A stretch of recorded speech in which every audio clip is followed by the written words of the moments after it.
Today's daily recap is for BTG Beyond the Gates is for Wednesday, October the 13th, 2025.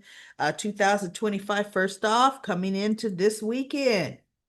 We are going to have a YouTube live stream. So put your alarm, mark your calendars for 5 p.m. Pacific time, which is 6 p.m. Mountain time, which is 7 p.m. Central time, and 8 p.m. Eastern time. At those times, at your time zone, we will be live. So I want to see you there and talk to you. I am making a few changes in the comment corner voice line. Comment corner voice line. Now, for this show, it may take a little bit longer for that change to happen because if there's only one or two comments, I will insert them the way I have been. But like on my GH, I'm getting up to like today 11 comments. So in that case, anything over, I would say 3 comments, I'm going to do a separate video because I don't want the videos to get way too long. Now, I know you all love being entertained by me, but you don't need to devote way too much time being entertained by me. So I am going to break that up, so hopefully that'll be more convenient for you. And if you have called and left a message, I want you to listen to the messages. Listen, see how you sound. People think they sound so bad, you sound fine. And understand this, everybody hates the way their voice sounds. Everybody. For the longest time, I would not go back and listen to my daily recaps because, like, oh my goodness, is that my voice? Yes, that's my voice. Okay, get used to it. That's just like, look, no, I'm off topic. When you look into the mirror, you say, is that what I look like? Is that my size? Yes, that's your size. That's what you're looking like now. So anyway, everybody, let's dive right in. Today was a good day. Today we had, it was mainly Naomi and Jacob, and I love this. They came and they asked to speak to Martin and Smitty alone. They said, where are the kids? And Martin Smitty says they're upstairs in their room. Martin says they're probably knee deep in their playlist with their headphones on. So Naomi tells him, she goes, remember that homeless person I told you about and you helped get her a room, in the hotel? And he goes, yeah. He goes, we found out that that's Samantha and Tyrell's mother, June. And Smitty and Martin looks at, wait, what?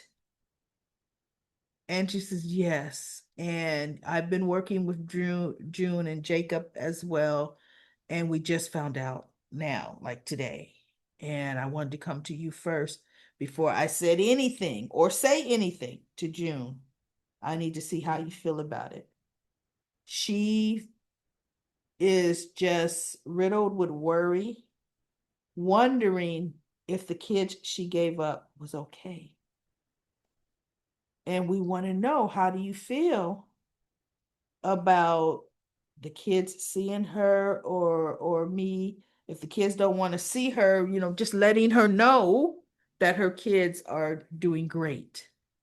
You are their, Jacob's like, you are their parents, so you make the decisions because they're minors, right? And so Smitty said, knee jerk, no. Martin says, we paid a lot of money for that private adoption to keep it private. But we never, as the kids got older, like they are now, we would never bar them from seeing or asking about their mother. And Smitty said, ultimately, Martin says, I'm not opposed. And he looked at Smitty, he goes, but it has to be done right. And Smitty says, and ultimately, it would be Samantha and Tyrell's decision if they want to see their mother. Because they were at an age to where They knew they were being taken from their mother. They knew that what their mother looked like, and they knew they were bounced into different foster homes.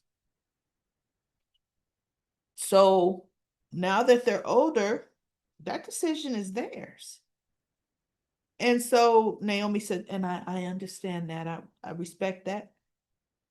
We are going to, get out of your hair and let you handle this as a family and just, let us know. Okay. So they leave, and Samantha and Tyrell come down the stairs right after the door closes. And or a few minutes after. No, right after.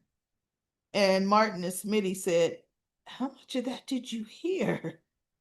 And they said, "We heard that they found our mother and wants to know, do we want to see her?" So they sit them down and they're talking to them. And they were saying that, ultimately, you guys are old enough now. And this is your mother. This affects you. This decision, if you want to see her or not, is yours and yours alone. And what Smitty says is, and it's not a joint decision. If one or the other of you wants to see her and the other doesn't, that's okay. Whatever your wish is for yourself, you know? And so the two go outside, but they were talking inside. And so I think one of them, I forget which one, says, I think maybe Samantha says, we need to discuss this, right? We need to discuss this. And so Smitty and Martin says, we'll give you two some time alone. So they stand up and they walk away. So Samantha's talking, and Tyrell is like, why would you want to see her? And she said, because don't you want to know why she ultimately just walked away from us? She goes, I know I do. She says, I lay at night sometimes and I dream about her. And I dream about, what is she doing now? Does she miss us? And why? What happened? Because see, at the age they were, they may not understand her being on drugs, right? Because Tyrell said when Smitty and Martin were there, she left us, Samantha. I had to take care of you most of the time. Me being that young, because I think Samantha was 9 and he was 11, 10 or 11, because they were like a year apart. And he says, it should have been her, right? And so she says, I want to know what happened. What was going on with her? So apparent then the next scene when they came back to them, Martin's looking out the window, and Smitty says, where are the kids? He goes, they're outside talking. He's watching. He says, discussing this. This is big for them. And so Smitty and Martin looked at each other and says, but we're there. We're going to be there for them. And Smitty's like, yes, like we've always been there. They come first. So I think this is going to fast track Smitty and Martin getting back together. Not tonight, but in order to be there more for the kids. Because sometimes, Smitty's like, I can't make peace with it. I can't forgive. Sometimes you put those feelings aside and you forgive for the sake of your kids. Okay? You do a lot for your kids. So anyway, Samantha and Tyrell come back in, and they looked and they goes, after a lot of conversation and talking about it, we have decided we do want to see our mom. So they want to see their mother. Okay. So now, minor, and I really like that whole story there going on. I feel Naomi and Jacob did the way they did it. I like the way they did it. They did it right. Um, Kat. Oh, before I go any further, because I'll end up forgetting again, I have this highlighted in yellow on my notes, and I'll talk all around and forget. I had it yesterday. I should have talked about Haley going to the emergency room. I mean, not the emergency room. She tells Bill that she wanted to go see her doctor and she wanted to go today, Bill. I want to find out, can I have kids in the future after this? And I want to find out maybe if she could tell me what happened to our baby. And I thought, really now? Because you want to go today for one, 12 weeks. They would have did a DNC. Okay. Anyway, right? To clean out that uterine line. And now you're going to have a doctor examining you again so soon? Okay, I don't think they really would. But so anyway, he goes, are you sure, baby? We don't have to do it now. She goes, no, Bill, no. I want to know because yes, as soon as we can have another one. I do want to have another one, another baby, Bill. I do, but I need to know, can I? What happened? And blah blah blah. Soon as they went to the hospital, and Haley was nervous, but he goes, I told you, baby, we didn't have to do this today. Let's just go. She goes, no, Bill, no, I'm not going to go. Right? I'm nervous because of what happened here the last time I was here. Yeah, okay, Haley. And the doctor came out and she goes, yes, after what happened to you, and I'm so sorry for your loss. I do know that, you may have some questions and you want to know. And so the doctor says, I'm going to go come examine you. And perhaps, we could get some answers. And I'm thinking really from that, you need tests. I mean, it's more than just a quick pap smear. But anyway, she says, Mr. Hamilton, would you like to come or would you like to stay out here? I thought Haley was going to say, you know what, Bill, can I just go in? But Bill says, no, I'm by her side. I'm going to be here. Soon as he said that, Haley didn't protest. I said, the doctor's on the payroll. 100%. Haley has paid this doctor, who's in some kind of financial trouble, paid this doctor, and the doctor's going to lie, which the doctor did come out and say, there was no damage, lasting damage. With these things, we can't honestly tell exactly the cause, but Mrs. Hamilton, you're still in great shape. And so she goes, Doctor, when can we try again? My mind, I'm saying it's 6 months. They always tell you 6 months. Oh, you two can try again as soon as 3 months. I said, well, that's doggone soon. It's supposed to be whatever, right? But I said, now this is getting elaborate. This chick has some folks on the payroll. Wow, how they making all that happen? Huh. So anyway, that was what I forgot to mention yesterday. Now to keep things short and sweet, Kat and Tomas have a salsa lesson at Uptown. And I guess they're the only ones, because supposed to be some other people, but they're the only two that showed up. And they thought the salsa instructor was a woman, but it was a man. Tomas and Kat were like stiff, and plus, you know how Kat's feeling funny about Tomas touching her, and he didn't want to send off too many vibes or whatever. So they were struggling and fighting with that dance. Well, the instructor says, let me show you how it's done. It's almost like he's a little jealous of Tomas just because, for one, Tomas is way finer than the instructor. So he takes Chelsea, boy, he has her zip because he goes, it's all in the hips. And that's what the instructor is known for, the hip action, right? And he had her whipping around and she was responding, oh, you're so good, and blah, blah, blah. So they dance and dance, and Tomas is just looking at this like, mm. Finally, Tomas has enough and says, excuse me, can I cut in? and he steps in the middle and he takes Haley, and he is not Haley, Cat, and he's whipping and dipping, and she's just like, "Oh, Tomas, when did you learn to move like that?" He goes, "I always have been." He goes, "We just needed to get a rhythm." So she ends up inviting him back to the house and yada yada yada. Now Madison, oh, and they go back to the house because she let Chelsea know, hey, she's bringing Tomas back there.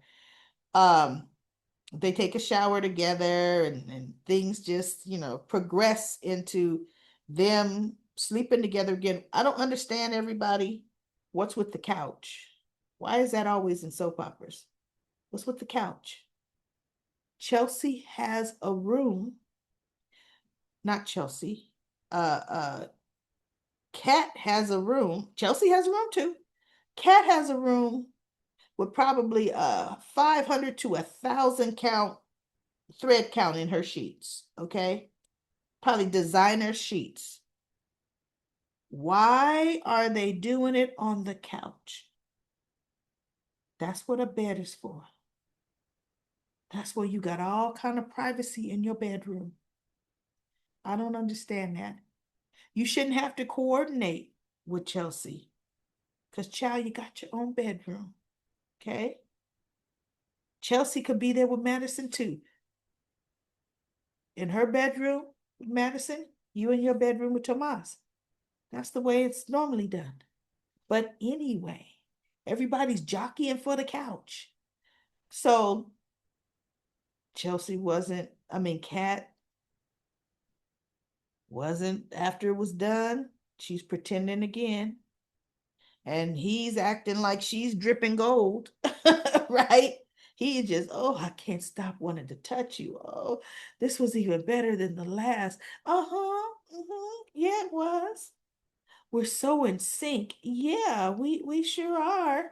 And she always turns away from him because she's like, oh, it was just all right. I mean, this still wasn't been, been better than the last time. And then the screaming shot. She is just not hey. So he goes, oh my goodness. It was so good. And our bodies are so in sync. I want to do it again. And she looked at him. She goes, what? You want to do that again so soon?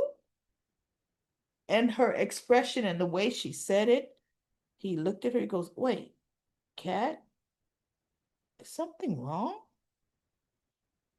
Oh, yeah. Let's see how she explains her way out of this. She better just be honest. She needs to be honest with him. She's lying to him about the effect and her really wanting to. That's why she's been dodging it. Right, but she did look gorgeous in that red salt dress she wanted to be doing her salsa dancing in. She was gorgeous. She's very beautiful. So anyway, last thing I'm going to talk about, we have Madison and Chelsea at the club, and they're having a great, date, and they're talking and blah blah blah, and uh, she's asking Madison about her day, and it is interesting, y'all, with Madison. You notice Madison doesn't give her any personal information. We're talking about, she asked you about your day, Doc. Talk about your doggone day. She goes, no, you know what? I don't want to spend time talking about me and my day at work. Let's talk about you. She always says that. But yet you want to hear about Chelsea's work. So Chelsea is talking to, showing her this designer doctor bag she's designing for her, blah, blah, blah. Guess who walks up in that country club? Allison. And Chelsea and Madison give each other a kiss, and Allison walks up. Doesn't that just look cute? And Chelsea looks up at her and said, Allison, what are you doing in here? You're not the only one with connections. I have a friend who works here and gave me a day pass. That's why I'm here. And so Chelsea looks up at her. She goes, well, we don't want to talk to you. And it's supposed to be a day pass to work out. So if that pass is to go work out, go work out. Because see, that pass is not all access to the club. And so she goes, as a matter of fact, she picks up the phone and Allison's like, what are you doing? She goes, oh, I'm getting ready to text the manager so that they could talk to their employees to let their employees know the employees don't have the right to give out day passes. She goes, you would do something so cold. You're just cold. She goes, Allison, you are only doing this to bother me. You're just so full of yourself. She goes, no, I see right through you. That's what it is. So she goes, well, look, I do have a business proposition for you. It's regarding marketing, and it will really help your company. And Chelsea looks at her and she goes, why do you think I need help or ideas from you regarding my company? The woman who could barely send an attachment through an email. What value do you think you have for me? And she goes, well, look, just hear me out. I just want to talk to you. And so she goes, I have a friend who has a startup marketing company, and you could get in on the ground floor and it would be good for your business. And she goes, oh, let me stop you right there. No, I'm not interested at all. And I want you to leave. And so Madison says, Madison phone rings and she goes, listen, it's the hospital. I have to take this call. Okay. But I'm gonna be right. She goes, you're coming back, right? She goes, oh, absolutely. I'm not leaving you. And she looks up at Allison. So she walks off to take her phone call. And Allison says, you're just being cold. And so she goes, no, I'm not being cold. Actually, before she said that, she says, this is all before Madison got her phone call. Chelsea says, this is just your scheming and you trying to make a situation where you're involved in my life. It's not going to happen. You're not in my life and it's not going to work. Well, so what? So what? Yes, yes, I do want to be in your life. We were good together, Chelsea. Yes, we belong together. And Madison is like, oh my, see, I told you this chick was crazy. And when she just flipped to that, I was like, restraining order time. It was restraining order time last time. It really was. So then Madison got her call. And then she says, no, no, I ain't leaving you like with this crazy idiot. So she goes, how could you be so cold, Chelsea? How could you want me, want me to go away? You know what I'm going through with Craig. Don't you care? And Chelsea says, of course I care. I cared enough to give you resources to get out of your situation with Craig. I cared enough to tell you if you're in an abusive situation with Craig, you should leave Craig. But you don't want to hear none of that. So she goes, there is nothing I could say to you regarding Craig.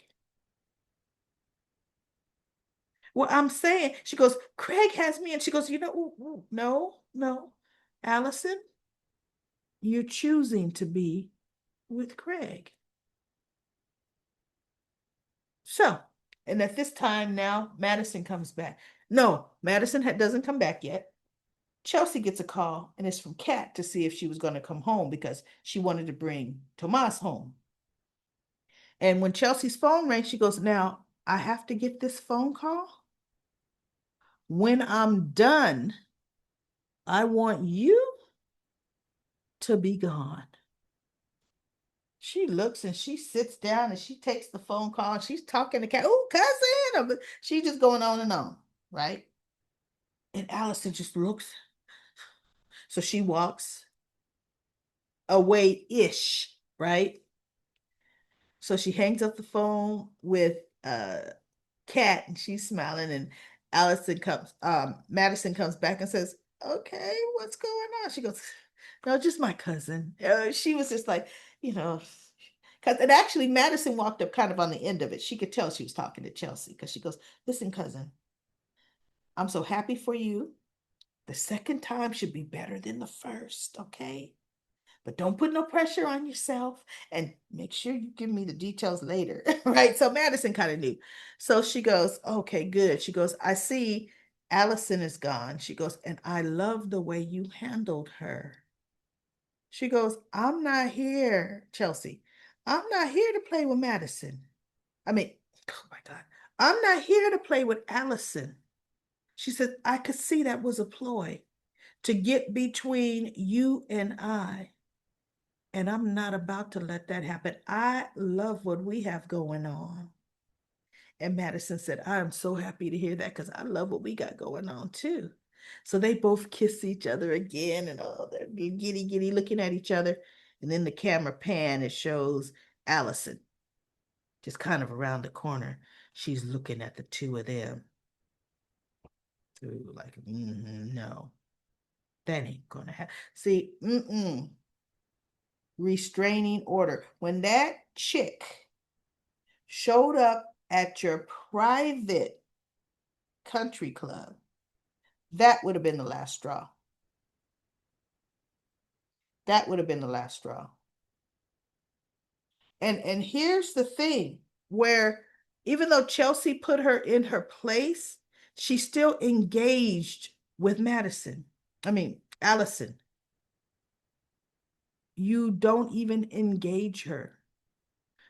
Can I just talk to you for a minute? You don't even answer. You look at your partner, your honey, and say, come on, boo. Come on, boo thing. Let's go. And you get up and you walk right by her as if the chick is not even there. And you leave her standing there. She'll be standing there like, how could you be so cruel? And you don't even turn and you both walk away.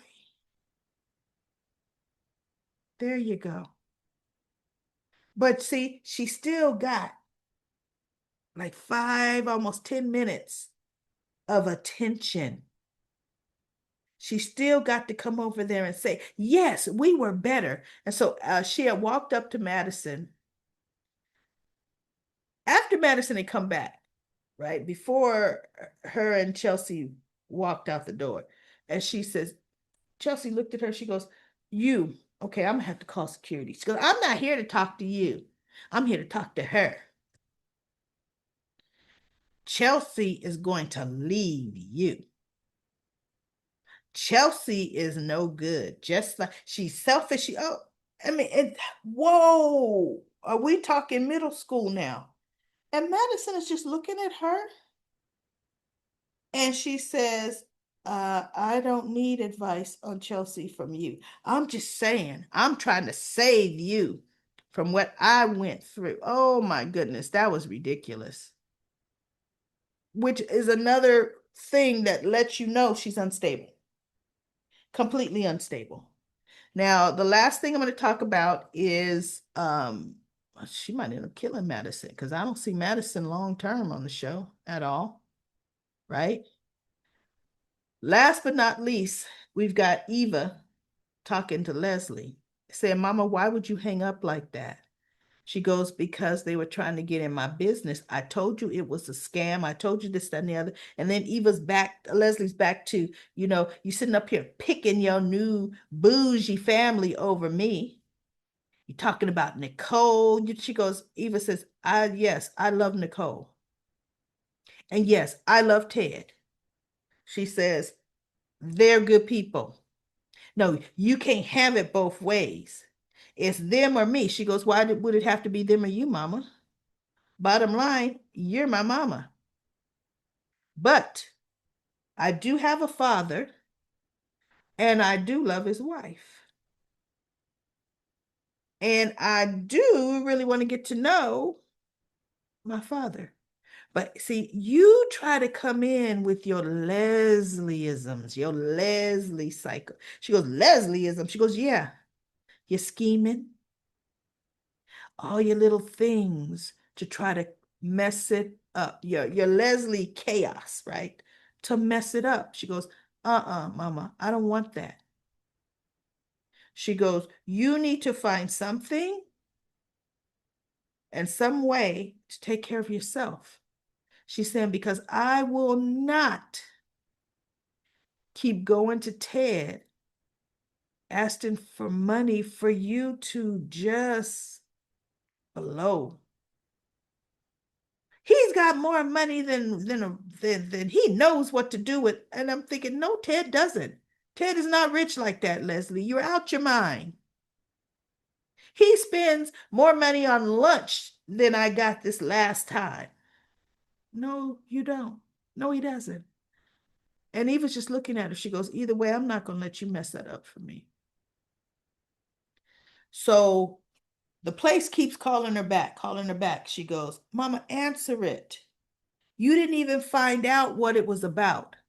She goes, that's because they were trying to get all in my business. Well, for one, they do need to verify before they give her information on the trust. But my whole thing is no, then you set an appointment with I'm with Leslie on the fact that I'm not giving you my social security number, my mother's maiden name, my full name, my date of birth. I'm not giving that to anybody on the phone. I don't care who they pretend to be. Okay. Now, I will go down to your reputable office.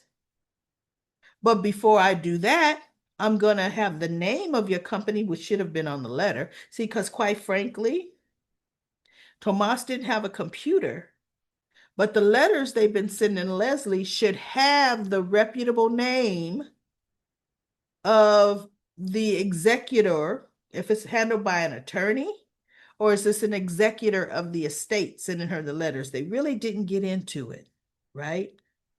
Well, the executor should still have a legal office, a legitimate office.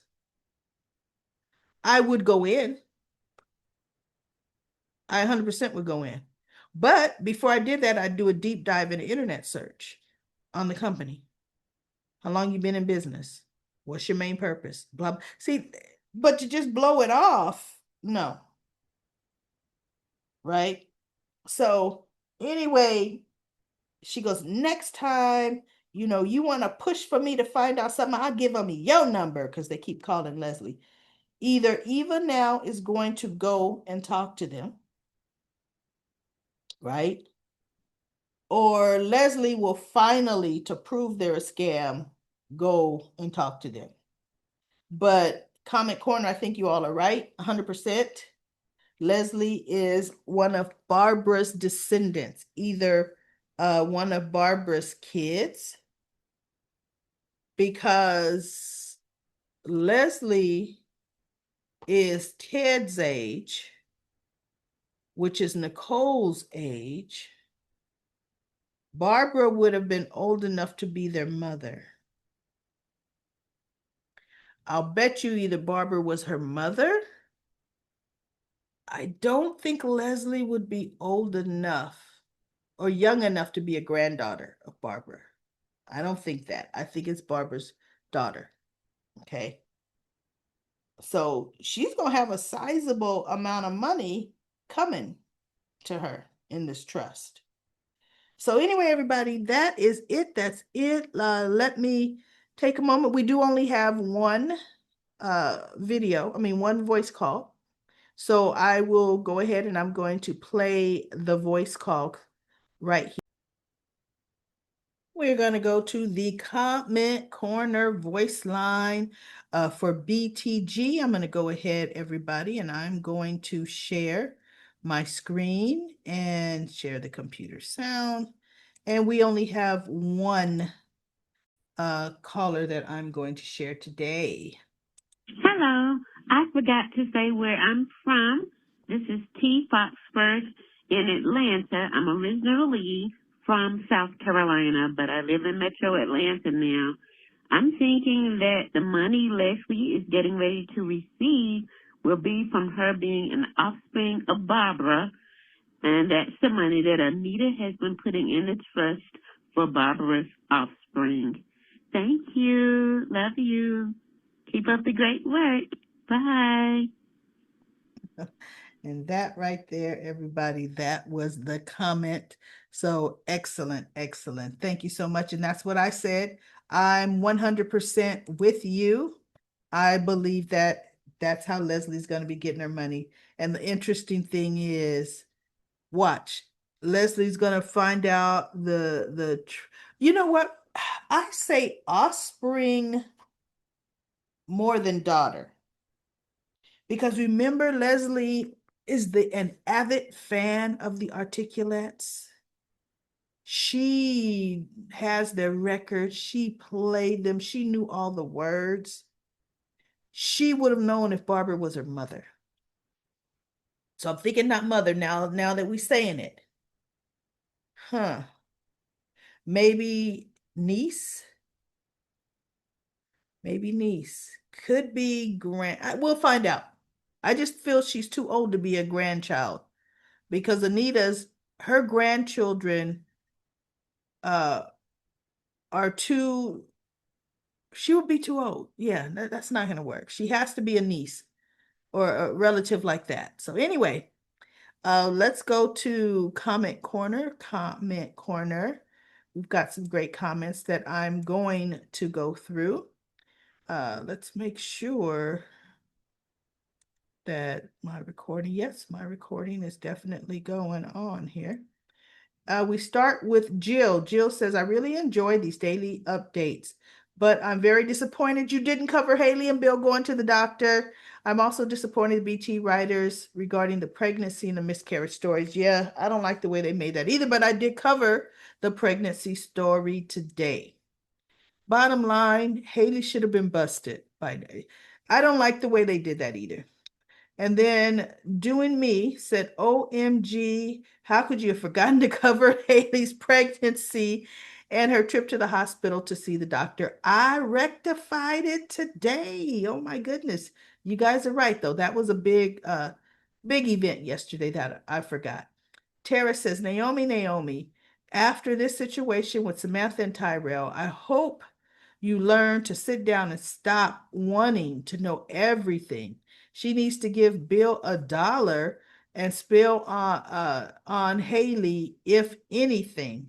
Now, here's the thing. I don't feel she needs to give Bill $1.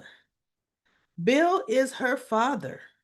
And I honestly feel that Haley should tell him as her father what she's learned, what she's found out, what her concerns are. But I feel she should have an honest conversation with her father. Cleo says, bam. I guess you like that comment. And then Lainey says, yeah, you're right. She does need to talk to Bill. Lucy says, I enjoy this new soap. It's unique. Have BTG viewers notice the camera views editing that fade in and out from scene to scene. I love the production, creativity, and the use of the little camera trick. You know what? I never even noticed it. I'm gonna have to somehow, I guess, pay attention to that. Martha says, I own you know what, Martha? I ain't even gonna read your comment. I don't understand what you're saying. I don't understand that. You own the, yeah. You have to, like, how does that relate to the story? Okay, so now I'm going to go on down to Black Purple Turquoise with the final comment. I trust that very shifty, untrustworthy Dr. Haley told Bill to take her to in this episode to all of a sudden find out what went wrong. I'm talking the very next day and why she lost their baby suddenly less than I do her. Me too. I don't trust that. She's running some kind of long con on to think he's Almighty Bill Hamilton. But of course, he's too dumb and blind to see all the red flags right in front of him about her and their relationship. But he'll find out soon enough. I'm thinking two possible connection avenues where Haley and Randy slash Sammy are concerned. They're either brother and sister or in a relationship. I'm not sure which is more likely uh, at this time, but right now, what is quite obvious is that they know each other and are up to something really shady. Eventually, we'll see we'll see that uh, some things. Eventually, we'll see what that something is. Yeah, I don't believe that in 3 months from now, Haley will actually get pregnant. No, we're not going to see that for a long time. She's just after Bill's money, and that's her main objective to try um, and fulfill getting every last bit of coin to his last name and leaving him deservedly high and dry. Yeah, it could be high and dry for what he has now, but Haley will never be able to get income from his practice. Danny was with the man for 30 years. Danny was with him while it was being built, and it was connections from Danny's family that built it. And Danny is not getting revenues from the practice. Haley won't be able to touch it. Now, as far as Bill's bank account now, if she gets divorced from him, although it's only been months, it would hardly be nothing, but she would get a heavy chunk of change. But no matter what he's paying Haley, Bill's practice is still going to make him a lot of money. And you notice they have never discussed how much he's paying Danny in alimony. It has got to be a lot of money. That's what I'm thinking. I'm thinking he's paying her a lot. All right, everybody, that is it for Comment Corner. Comment Corner. I will be back tomorrow with another daily recap of BTG Beyond the Gates.